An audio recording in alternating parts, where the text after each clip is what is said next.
The issue of slavery became more and more volatile and violent in the 1850s. You had, long before the war broke out, violence was working its way into American politics. Bleeding Kansas, which was a civil war out there. You had violent rescues of fugitive slaves, people arrested as fugitives, and then a mob would rescue them in the North and send them off to Canada.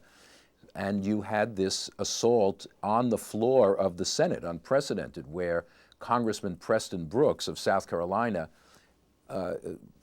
basically snuck up behind, it wasn't a very honorable thing to do, snuck up behind Charles Sumner, the senator from Massachusetts, while he was sitting at his desk after the Senate had adjourned. Sumner had delivered a very strong anti-slavery speech, I think called The Barbarism of Slavery, which Southerners didn't like very much.